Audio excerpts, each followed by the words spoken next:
Lord's Institute of Engineering and Technology Hyderabad का वाहिद Muslim minority autonomous engineering institute affiliated to Osmania University बेहतरीन placements के साथ। रियासत तेलंगाना में गुज़िश्ता 24 घंटों के दौरान कोरोना वायरस के 220 नए केसेस दर्ज हुए, जिसके बाद रियासत तेलंगाना में कोरोना केसेस की कुल तादाद 6,65,504 हो गई। गुज़िश्ता रोज 255 अफराद कोरोना से सेहतयाब हुए, जिसके बाद रियासत तेलंगाना में कोरोना से सेहतयाब होने वालों की तादाद 6,57,040 हो गई। गुज़िश्ता रोज एक शख्स की कोरोना से मौत हुई, जिसके बाद रियासत तेलंगाना में कोरोना से मरने वालों की तादाद 3,915 हो गई। गुज़िश्ता रोज आदिलाबाद में एक कोरोना का नया केस दर्ज हुआ, वहीं भद्रादरी कोत्तागुड़म में 6, जीएचएमसी में 80, जगतियाल में 5, जनगांव में 3, जयशंकर भोपालपल्ली में 0, जोगुलांबा गदवाल में 1, कामारेड्डी में 0, करीमनगर में 21, खम्मम में 13, कुमरम भीम आसिफाबाद में 0, महबूब नगर में 1, महबूबाबाद में 3, मंचरियाल में 8,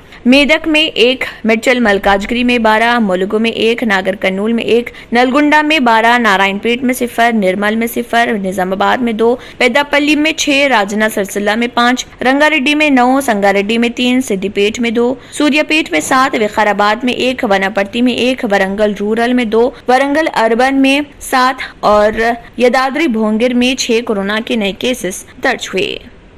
अगर आपने हमारे चैनल को अभी तक सब्सक्राइब नहीं किया है तो यहाँ पर रेड कलर का सब्सक्राइब बटन दिख रहा है, उसे क्लिक करें और हमारे चैनल को सब्सक्राइब कीजिए और साथ ही साथ बेल आइकन को भी क्लिक कीजिए, जिससे आपको ताज़ा अपडेट मिलती रहे।